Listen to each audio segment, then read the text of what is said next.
All right, so you're trying to figure out what the January 2025 Visa Bulletin predictions mean for you. Well, get ready because we're diving deep into all the forecasts for both family and employment-based green card categories. It's a lot to unpack. It is, but by the end of this deep dive, think of it like you've got your own personal cheat sheet for navigating this whole complex world. You like that? So maybe let's start with the basics. What is this Visa Bulletin thing? Why should people even care? Okay, so the Visa Bulletin, it's basically a monthly update from the U.S. Department of State. Mm-hmm. And it outlines how many green cards are available each month and who can actually apply for them, like right now. Gotcha. So it's not just like a one-time thing, it changes. Right, yeah, every month. So it's important to stay updated. Yes, especially for people who are coming from countries with high demand. Like where? Like India, Mexico, or China, for example. Okay, so how do these predictions actually work? Yeah, so the Visa Bulletin uses these things called priority dates, and it's basically like a waiting list, right? Okay, like a deli counter? Exactly, yeah. You get a number, and it's based on the date when you first filed your application or petition. So the earlier you filed, the sooner you'll get to the front of the line. So it's kind of like the Visa Bulletin tells you if your number has been called. Exactly. And there are two main dates to keep an eye on. The final action date, that's the big one. That means you can actually get your visa. Okay.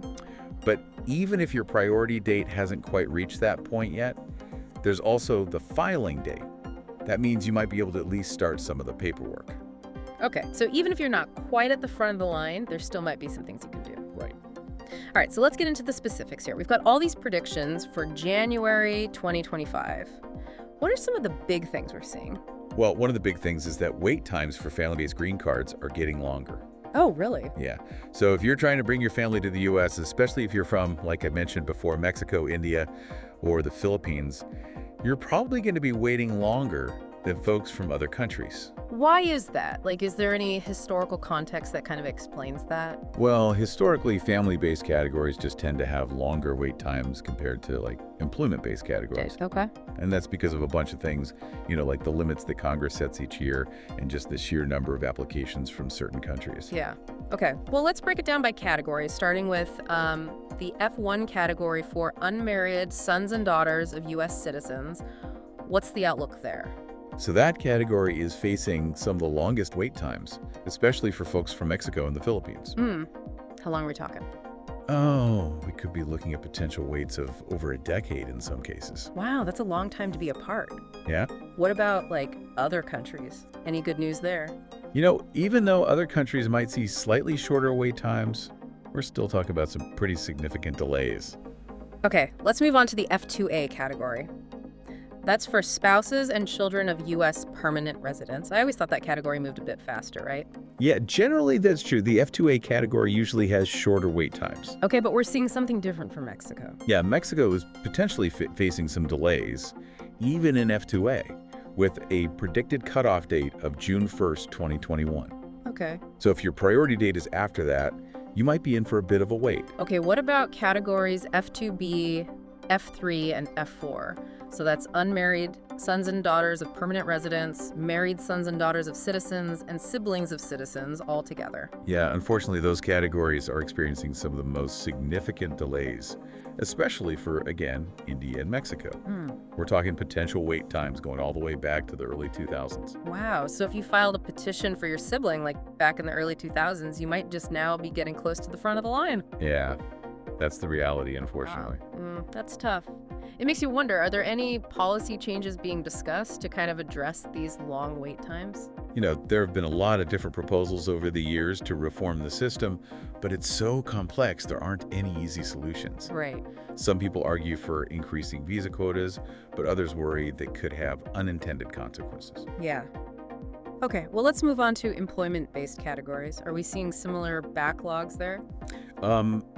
Actually, the outlook for employment-based categories is a bit brighter. Oh, okay. A lot of categories are expected to move more smoothly in January 2025. Okay, good. Although India and China still face some backlogs in certain categories.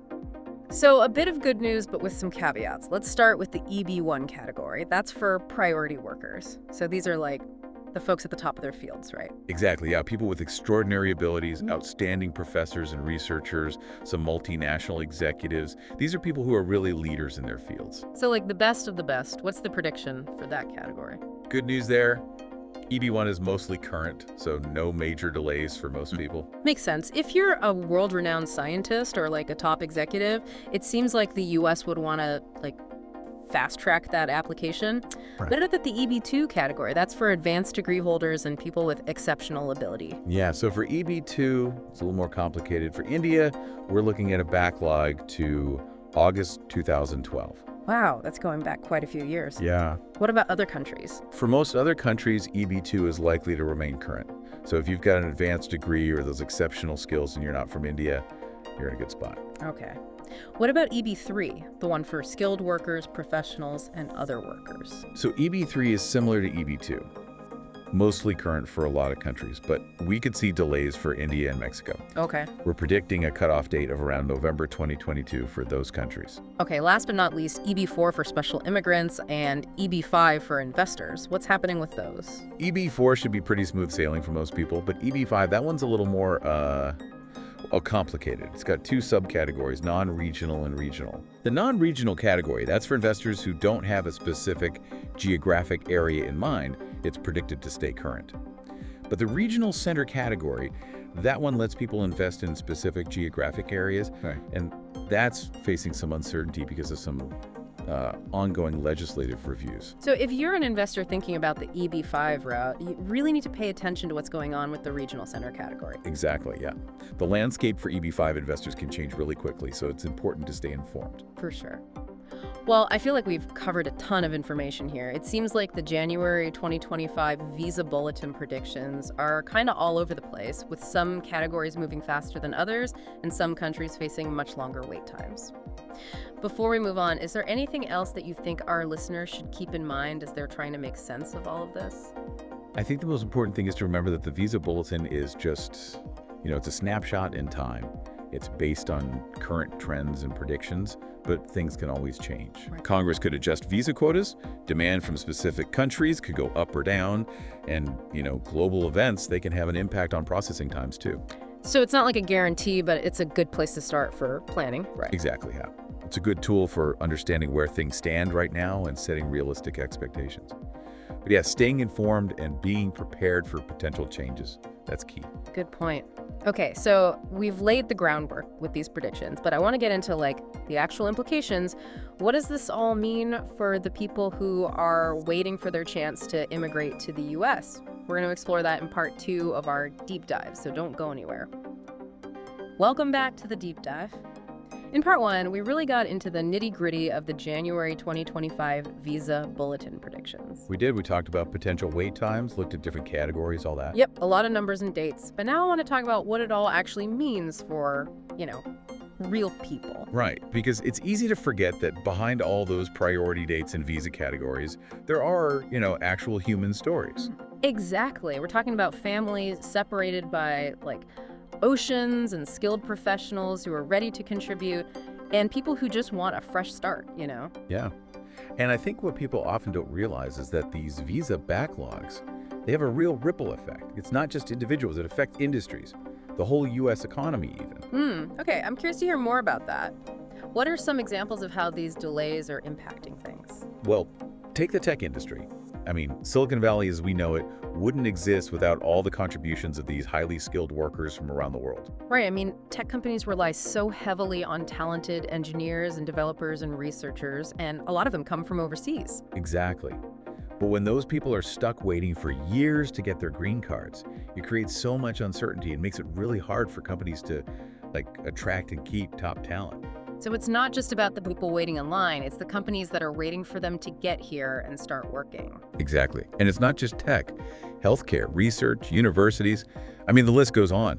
When all these talented people are stuck in a backlog, it slows things down across so many different areas. Yeah, it sounds like we're almost creating a brain drain, where these really talented people might just decide to go to other countries that have more welcoming immigration policies. Yeah, it's a real risk. The U.S. has always been a huge draw for talent from around the world. Right. But when the wait times are this long, it makes those other places look more appealing. Okay, so we know these backlogs have serious consequences, so what can we do about it? That is the big question. There aren't any easy answers, unfortunately. And whatever the solution is, it has to take into account, the political and economic realities. Right, I mean, some people say just increase the visa quotas and problem solved, but is it really that simple? Well, increasing visa quotas is definitely one option, but it's complicated. Some people argue that it could, lead to Americans losing their jobs, and others say it would actually boost the economy by filling those really in-demand positions. Yeah, it's a tough balance. It is. And then you have to factor in the politics. Immigration is such a hot-button issue. Trying to change the system means going up against some pretty strong opposition. Right. So it doesn't sound like a quick fix. But there must be things we can do to make the system more efficient, right? Oh yeah, definitely. Like streamlining the application process, cutting down on all that red tape, and investing in better technology to speed things up. That could make a huge difference. You mentioned earlier that the EB-5 investor program was going through some uncertainty. What's going on there? Yeah, so the EB-5 program, it's the one that gives green cards to foreign investors who put money into U.S. businesses, right? Well, it's been under a lot of scrutiny lately. There are concerns about fraud and whether it's actually doing what it's supposed to do for the U.S. economy. So if you're thinking about going the EB-5 route, you really need to do your research and understand the risks. Exactly. And getting advice from a good immigration attorney and financial advisor, that's really important. Yeah, makes sense. Okay, so we've talked about the big picture, but I want to focus on the individual for a second. What would you tell someone who's in the backlog right now, waiting for their priority date? Don't give up hope. I know it's easy to get discouraged when you're facing years of waiting, but things can change. You just never know. So staying up to date on any changes to the Visa Bulletin, that's super important. Definitely. They update it every month, so you've got to keep checking to see if anything's changed in your category. Okay. And if you're feeling lost, what kind of resources are out there to help? Talking to an immigration attorney can be really helpful.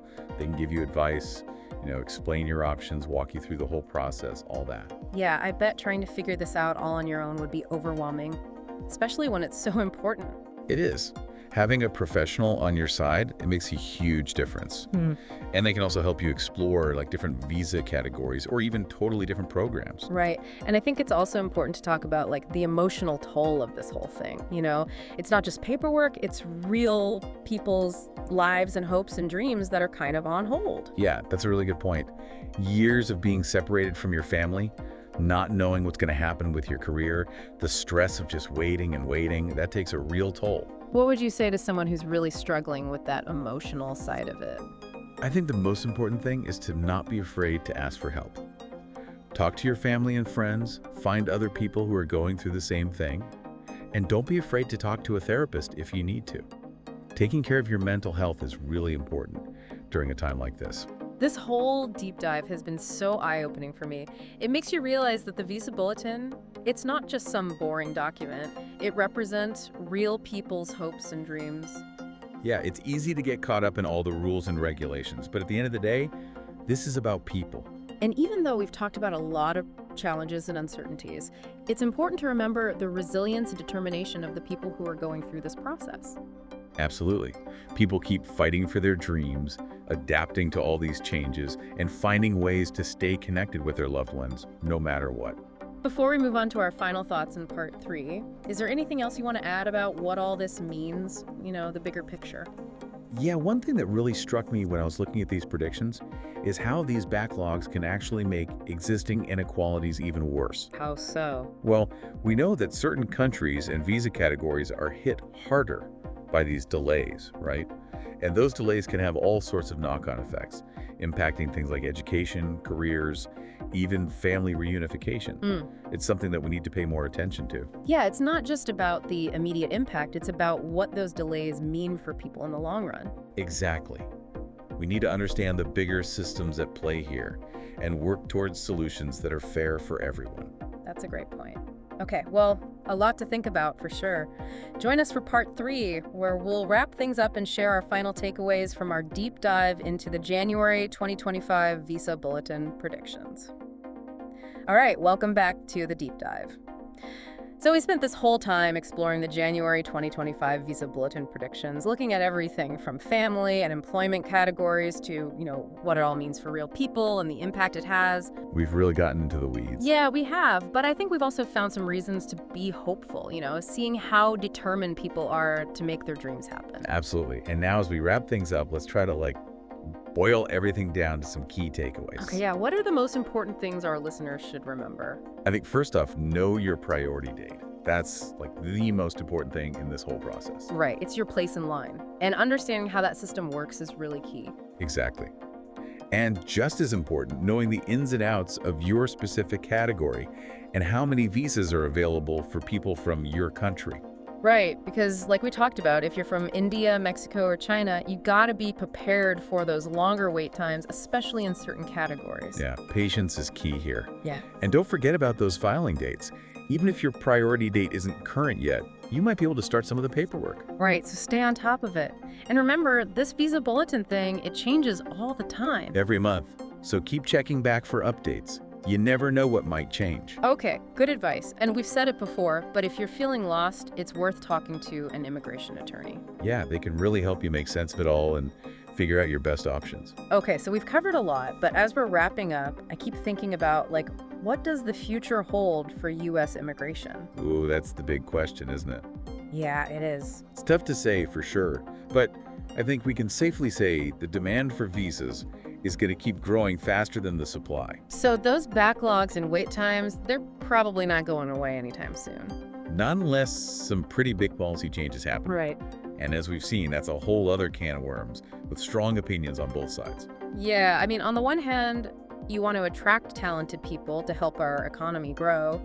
But on the other hand, you have to think about American workers and protecting their jobs. Yeah, it's a tough balance to strike. For sure.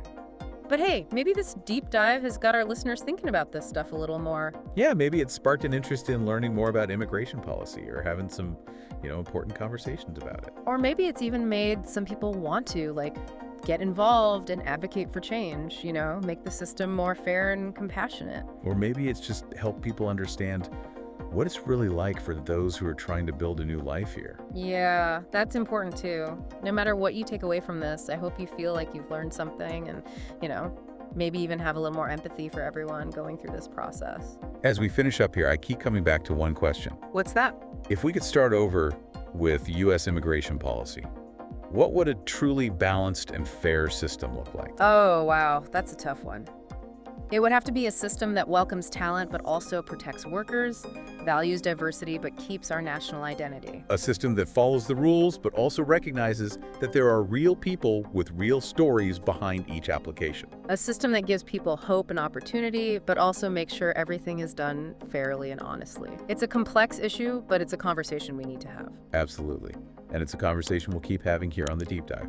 Thanks for joining us on this deep dive. Until next time, keep learning and keep exploring. Hello everyone, welcome back to our channel US Immigration News. We hope you are doing great. In this video, we are going to talk about January 2025 US Visa Bulletin, key predictions for family-based and employment-based categories. As the January 2025 Visa Bulletin approaches, many applicants eagerly await updates on a visa availability, priority dates and processing timelines. The US Department of State releases the Visa Bulletin monthly, providing crucial information on when applicants can move forward with their immigration applications.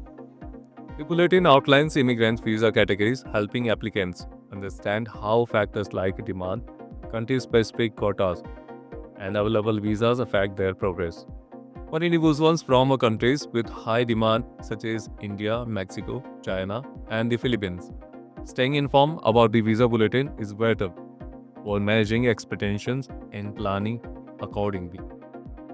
The Visa Bulletin provides two essential dates: final action dates and filing dates.